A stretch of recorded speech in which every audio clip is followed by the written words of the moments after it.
नमस्कार, मैं हूं आपके साथ विशाल कालरा। तो आज पेश होगा देश का आम बजट। ये बजट वित्त वर्ष 2022-23 के लिए होगा। देश की वित्त मंत्री निर्मला सीतारमण सुबह 11 बजे सदन में देश का आम बजट पेश करेंगी। कोरोना की मार झेल रही इस अर्थव्यवस्था को बजट से काफी उम्मीदें हैं। बड़ा सवाल यह है कि क्या यह बजट देश की अर्थव्यवस्था के लिए बूस्टर डोज साबित होगा।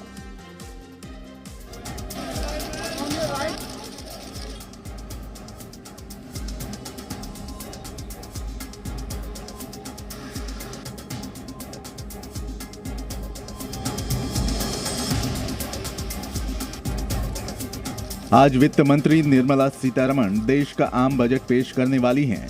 आज का बजट ये तय करेगा कि आने वाले एक साल में भारत की अर्थव्यवस्था किस रास्ते पर जाएगी।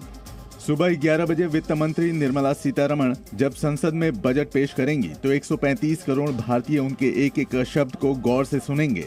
सिर्फ देश ही नहीं, दुनिया भर के लिए भारत का आम बजट मायने रखता है, क्योंकि भारत दुनिया की सबसे शक्तिशाली अर्थव्यवस्थाओं में से एक है। कोरोना जैसी महामारी की 3 लहर झेल चुके देश को इस बजट से काफी उम्मीदें हैं। कृषि हो, उद्योग जगत हो, इंफ्रास्ट्रक्चर हो या फिर घरेलू जरूरतें, हर कोई चाहता है कि बजट में हालात बेहतर करने वाले उपाय शामिल हों। किसान, उद्यमी, व्यापारियों और नौकरी पेशा से लेकर दिहाड़ी मजदूरों और असंगठित क्षेत्र तक हर वर्ग को बजट से आशाएं हैं। महिलाओं और पेंशनधारी बुजुर्गों को भी वित्त मंत्री से राहत की अपेक्षा है। ऐसे में ये कहना गलत नहीं है कि ये देश की उम्मीदों का बजट है। सोमवार को बजट सत्र के पहले दिन वित्त मंत्री ने आर्थिक सर्वे पेश किया। उम्मीद जताई जा रही है कि चालू वित्त वर्ष में जीडीपी 9.2% की दर से बढ़ने वाली है और अगले वित्त वर्ष में इसमें कुछ कमी आ सकती है। अनुमान है कि इकोनॉमी 8 से 8.5% की दर से बढ़ सकती है। फिलहाल देश के सामने महंगाई, रोजगार और डिमांड जनरेशन यानी मांग को बढ़ाना 3 बड़ी चुनौतियां हैं।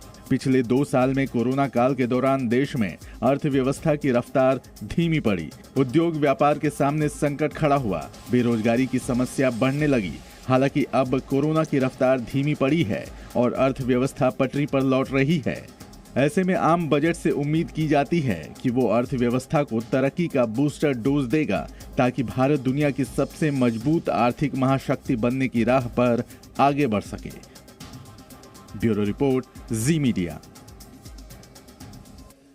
वित्त मंत्री निर्मला सीतारमण आज वित्त वर्ष 22-23 के लिए बजट पेश करेंगी। बजट पेश करने से पहले सरकार ने आर्थिक सर्वे पेश किया, जिसमें वित्त वर्ष 2022 के लिए वित्तीय लक्ष्यों को हासिल करने का भरोसा जताया गया है।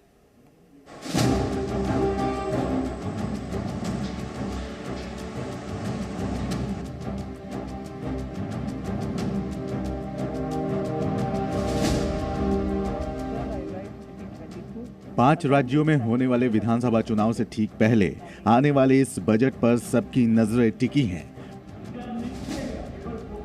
वित्त मंत्री निर्मला सीतारमण आज चौथी बार बजट पेश करेंगी। पिछले साल की तरह इस बार भी पेपरलेस बजट पेश होगा। बजट पेश होने से पहले सोमवार को वित्त मंत्री ने आर्थिक सर्वे पेश किया, जिसके मुताबिक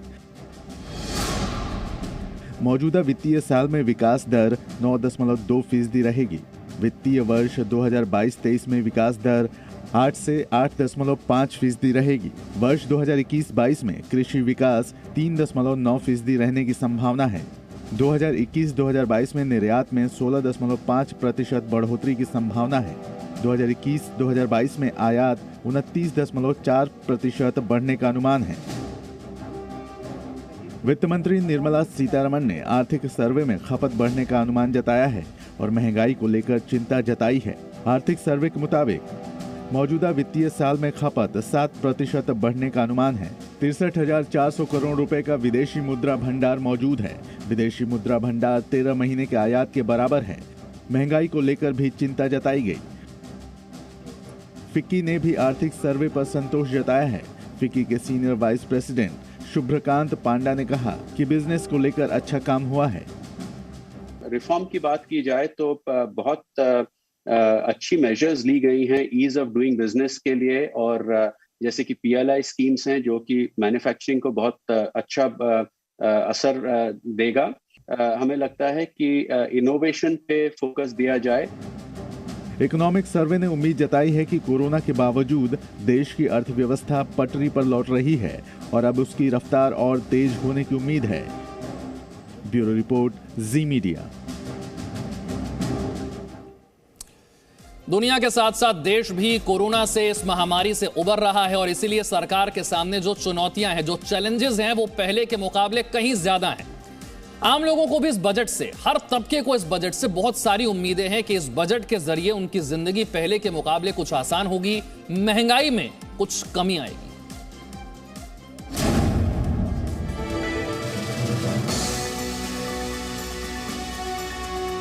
आज पेश होने वाले बजट से सबसे ज्यादा उम्मीदें नौकरी पेशा लोगों को हैं। टैक्स पेयर्स को उम्मीद है कि बेसिक छूट का दायरा 2.5 लाख से बढ़ाकर 3 लाख किया जा सकता है। इसके अलावा 80C के तहत मिलने वाली छूट की सीमा भी 1.5 लाख से बढ़कर 2 लाख रुपए तक हो सकती है।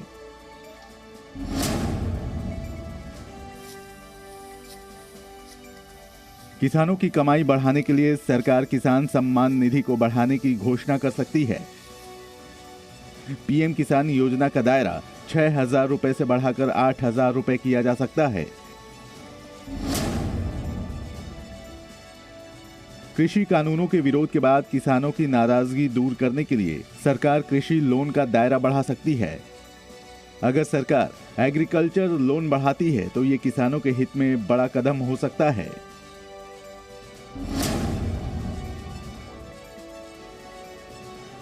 इस बार के बजट में सरकार रेलवे को लेकर बड़ा ऐलान कर सकती है। रेलवे के लिए सरकार ने 10 साल का रोड मैप तैयार किया है, जिसके तहत आज वंदे भारत के अगले चरण का ऐलान हो सकता है।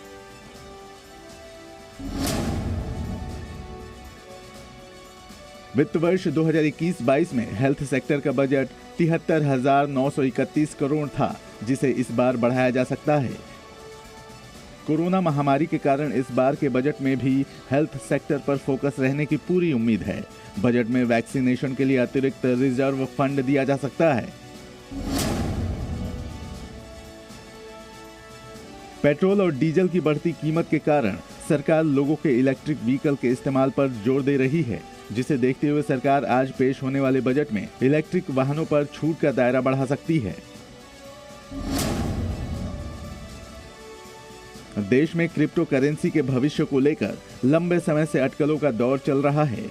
बजट में क्रिप्टो करेंसी से होने वाली कमाई पर टैक्स लगाने की भी घोषणा हो सकती है। ब्यूरो रिपोर्ट, जी मीडिया। तो वित्त मंत्री निर्मला सीतारमण आज संसद में 2022-23 का बजट पेश करेंगी। संसद में पेश होने वाले इस आम बजट को लेकर हर सेक्टर को बड़ी उम्मीदें हैं। साथ ही तीनों सेनाओं के आधुनिकीकरण और रक्षा क्षेत्र में भारत को आत्मनिर्भर बनाने के लिए इस बार भी रक्षा बजट में इजाफा हो सकता है।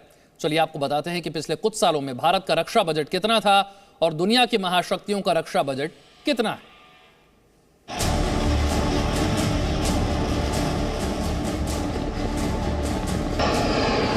आज संसद में बजट पेश किए जाने से पहले ये माना जा रहा है कि वित्त मंत्री इस बार रक्षा सेवाओं के लिए बजट आवंटन में बढ़ोतरी करेंगी।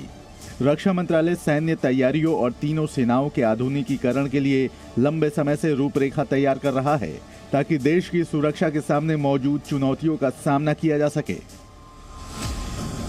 सेनाओं को और ज्यादा सशक्त बनाने और उनके आधुनिकीकरण के रोड मैप के आधार पर ही इस बार का रक्षा बजट होगा। सीमा पर जारी तनाव को देखते हुए पिछले साल बजट में 18.75% की वृद्धि की गई थी और अनुमान लगाया जा रहा है कि इस बार रक्षा बजट में इससे अधिक इजाफा किया जा सकता है। अगर पिछले 5 साल के रक्षा बजट पर नजर डालें तो साल 2017-18 के आम बजट में रक्षा क्षेत्र को 3,59,854 करोड़ रुपए आवंटित किए गए थे। 2018-19 में 4,04,365 करोड़ रुपए, 2019-20 में 4,31,011 करोड़ रुपए, 2020-21 में 4,71,378 करोड़ रुपए और 2021-22 में रक्षा क्षेत्र को 4,78,195 करोड़ रुपए आवंटित किए गए थे। अगर दुनिया की महाशक्तियों से मुकाबला करें तो भारत का रक्षा बजट ज्यादा नहीं है। मीडिया रिपोर्ट्स के मुताबिक चीन ने साल 2021-22 में अपना रक्षा बजट 6.8% बढ़ाकर $209 अरब कर दिया था। यह आंकड़ा भारत के रक्षा बजट के मुकाबले 3 गुने से भी अधिक है। ये लगातार छठा वर्ष है जब चीन ने अपने बजट में सिंगल डिजिट की बढ़ोतरी की है। अब बात करते हैं अमेरिका के रक्षा बजट की। मीडिया रिपोर्ट्स के मुताबिक अमेरिकी राष्ट्रपति जो बाइडेन ने 2022 के लिए नेशनल डिफेंस ऑथराइजेशन एक्ट के तहत 768.2 अरब डॉलर के रक्षा बजट को मंजूरी दे दी है, जो चीन और रूस के मुकाबले कहीं अधिक है।